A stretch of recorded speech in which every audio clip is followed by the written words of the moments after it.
نصیر قمر صاحب یہ جاننا چاہتے ہیں، وہ کہہ رہے ہیں کہ ان کے الفاظ ہیں، آپ لوگ حضرت صلی اللہ علیہ وسلم کو مسیح موسیٰ کہتے ہیں اور مرزا صاحب کو مسیح مسیح۔ مسیح ناصری نے یہود کی تعلیم کے برخلاف تعلیمات دی تھیں، یوں مرزا صاحب کی جماعت کو مسلمانوں سے وہی نسبت ٹھہری جو عیسائیوں کو یہودیوں سے ہے۔ کیا ایسا ہے؟ انہوں نے دو باتیں بنیادی طور پر کہی ہیں اور پھر اس کی بنا پہ ایک نتیجہ خود نکالا ہے۔ یہ کہتے ہیں کہ آپ لوگ آنسلوں کو مسیح موسیٰ کہتے ہیں، یہ ہمارے کہنے کی بات نہیں ہے۔ یہ کہنا،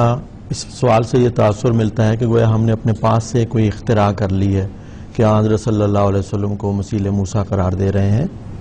یہ قرآن مجید کی آیت میں، سورہ مزمل کی آیت 16 میں اللہ تعالیٰ نے بڑی وضاحت سے یہ فرمایا ہے، اعوذ باللہ من الشیطان الرجیم، بسم اللہ الرحمن الرحیم، انا ارسلنا الیکم رسولا شاہدا علیکم کما ارسلنا الی فرعون رسولا۔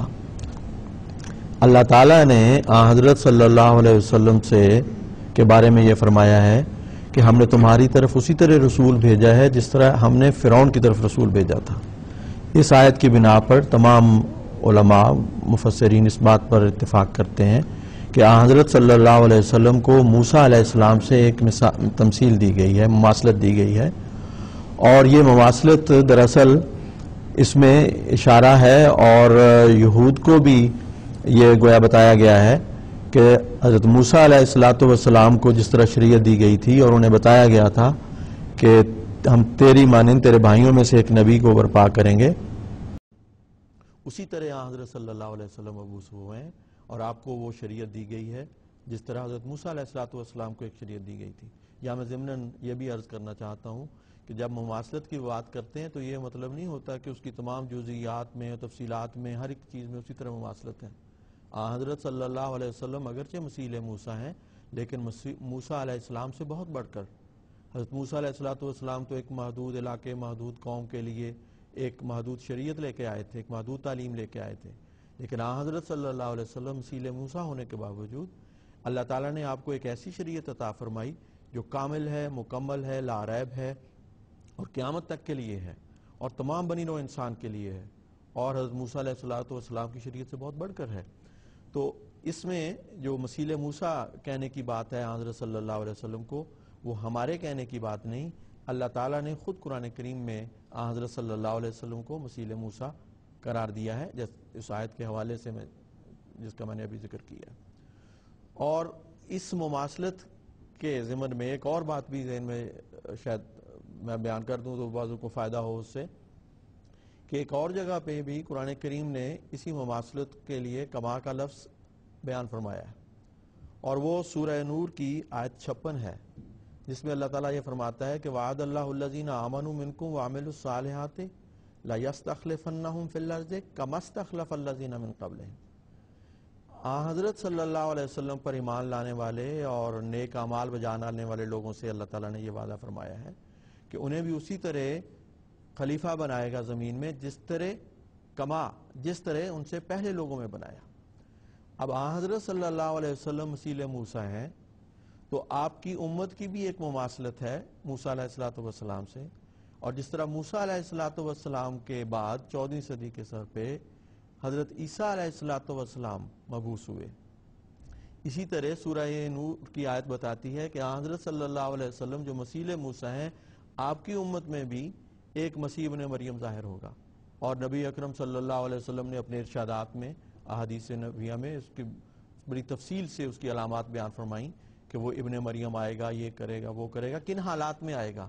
اسی قسم کے حالات میں آئے گا جن حالات میں حضرت مسیح ناصری علیہ السلام کی بعثت ہوئی تھی،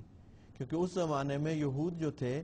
وہ حضرت موسیٰ علیہ السلام پر جو شریعت نازل ہوئی تھی اس کی تعلیمات کی روح کو بھول چکے تھے، بہت سارے قصے، کہانیوں اور روایات میں پڑ گئے تھے، اپنے احبار کو ہی خدا بنا بیٹھے تھے، انہی کی باتوں پہ عمل کرتے تھے، اور حضرت موسیٰ علیہ السلام کی شریعت کا جو منشا تھا اس کو بھلا کر ایک ہی پہلو پر زور دے دیا تھا جو بدلے اور انتقام اور تشدد اور انتہا پسندی کا تھا۔ اس وقت اللہ تعالیٰ نے حضرت عیسیٰ علیہ السلام کو بھیجا۔ اب اس کے ساتھ ہی میں اس سوال کے دوسرے حصے پہ آ جاتا ہوں یہ کہتے ہیں کہ مسیح ناصری علیہ السلام نے یہود کی تعلیم کے برخلاف تعلیمات دی تھی. یہ بات بھی درست نہیں ہے. مجھے نہیں معلوم کہ کس بنا پہ انہوں نے یہ بات اخذ کی ہے. قرآن کریم اس بات کی تصدیق نہیں کرتا، بلکہ اللہ تعالیٰ سورہ مائدہ میں واضح طور پر فرماتا ہے وَقَفَّيْنَا عَلَىٰ آثَارِهِمْ بِعِیسَىٰ ابْنِ مَرْیَمَ مُصَدِّقًا لِمَا بَیْنَ یَدَیْہِ مِنَ التَّوْرَاۃِ، کہ ہم نے عیسیٰ بن مریم کو جو بھیجا تھا وہ تورات کی تصدیق کرنے والا تھا. اور جس طرح مسلمانوں میں یہ خیال، جیسا کہ انہوں نے بھی کہا، عام بعض مسلمانوں میں یہ خیال پیدا ہو گیا کہ حضرت عیسیٰ علیہ السلام گویا کوئی نئی تعلیمات لائے تھے. حضرت عیسیٰ علیہ السلام پر بھی یہ اعتراض ہوا، کیونکہ وہ حضرت موسیٰ علیہ السلام کی شریعت میں سے بعض وہ پہلو جسے اس زمانے کے یہود نظر انداز کر چکے تھے ان کو نمایاں طور پر پیش کر رہے تھے. تو انہوں نے یہ سمجھا کہ یہ کوئی نئی شریعت لائے ہیں، نئے احکامات لائے ہیں. تو حضرت عیسیٰ علیہ السلام کا قول بھی، ایک تو قرآن کریم کی آیت میں نے پیش کی، خود حضرت عیسیٰ علیہ السلام بھی یہ بیان فرماتے ہیں متی باب 5 آیت 17 و 18 میں. آپ یہ فرماتے ہیں کہ یہ خیال مت کرو کہ میں توریت یا نبیوں کی کتاب منسوخ کرنے کو آیا ہوں. میں منسوخ کرنے کو نہیں بلکہ پوری کرنے کو آیا ہوں، کیونکہ میں تم سے سچ کہتا ہوں کہ جب تک آسمان اور زمین ٹل نہ جائیں ایک نقطہ یا شوشہ توریت کا ہرگز نہیں مٹے گا جب تک سب کچھ پورا نہ ہو. تو قرآن مجید اور خود حضرت مسیح علیہ السلام کا یہ بیان اس بات کا ثبوت ہے کہ حضرت عیسیٰ علیہ السلام نے حضرت موسیٰ علیہ السلام کی تعلیمات سے ہٹ کر کوئی نئی تعلیمات نہیں پیش کی تھیں، کوئی نئی شریعت آپ نہیں لائے تھے، بلکہ اسی تعلیم کے احیاء کے لیے، اس کو ریوائیو کرنے کے لیے آپ آئے تھے. اس لیے یہ خیال کرنا کہ اس زمانے میں حضرت مسیح موعود علیہ السلام آئے ہیں، اسی طرح 14ویں صدی کے سر پر جس طرح مسیح ابن مریم آئے تھے موسیٰ کی امت میں تو آپ کوئی نئی شریعت لائے ہیں. خود حضرت مسیح موعود علیہ السلام کے بھی میں ارشادات تو بہت سارے ہیں، ان میں سے چند ایک جملے میں عرض کر دیتا ہوں. حضور نے بڑی وضاحت سے یہ فرمایا ہے، جیسے کہ پہلے بھی بات ہوئی، کہ مجھے تو جو کچھ ملا ہے حضرت صلی اللہ علیہ وسلم کی پیروی سے اور اس کتاب کی برکت سے ملا ہے. آپ فرماتے ہیں خدا تعالیٰ نے اس 14ویں صدی کے سر پر اپنی طرف سے معمور کر کے دین متین اسلام کی تجدید اور تائید کے لیے بھیجا ہے تاکہ اس پرآشوب زمانے میں قرآن کی خوبیاں اور حضرت رسول اللہ صلی اللہ علیہ وسلم کی عظمت ظاہر کروں. اسی طرح فرمایا مجھ کو خدا تعالیٰ نے قرآن کریم کی اشاعت کے لیے معمور کیا ہے تا میں ٹھیک ٹھیک جو منشا قرآن کریم کا ہے لوگوں پر ظاہر کروں. پھر آپ فرماتے ہیں مجھے بھیجا گیا ہے تاکہ میں حضرت صلی اللہ علیہ وسلم کی کھوئی ہوئی عظمت کو پھر قائم کروں اور قرآن شریف کی سچائیوں کو دنیا کو دکھاؤں. آپ فرماتے ہیں خدا نے مجھے بھیجا ہے تا میں اس بات کا ثبوت دوں کہ زندہ کتاب قرآن ہے اور زندہ دین اسلام ہے اور زندہ رسول محمد مصطفیٰ صلی اللہ علیہ وسلم ہے. اور اسی بات کی تاکید حضرت مسیح موعود علیہ السلام نے بڑے پرشوکت الفاظ میں، بڑے زوردار الفاظ میں اپنی جماعت کو بھی فرمائی ہے. اور آپ ایک جگہ فرماتے ہیں کہ تمہارے لیے ایک ضروری تعلیم یہ ہے کہ قرآن شریف کو مہجور کی طرح نہ چھوڑو کہ تمہاری اسی میں زندگی ہے. جو لوگ قرآن کو عزت دیں گے وہ آسمان پر عزت پائیں گے. نوع انسان کے لیے روئے زمین پر اب کوئی کتاب نہیں مگر قرآن، اور تمام آدمزادوں کے لیے اب کوئی رسول اور شفیع نہیں مگر محمد مصطفیٰ صلی اللہ علیہ وسلم. بس قرآن مجید، حضرت عیسیٰ علیہ السلام کا اپنا اعتراف، حضرت مسیح موعود علیہ السلام کے ارشادات،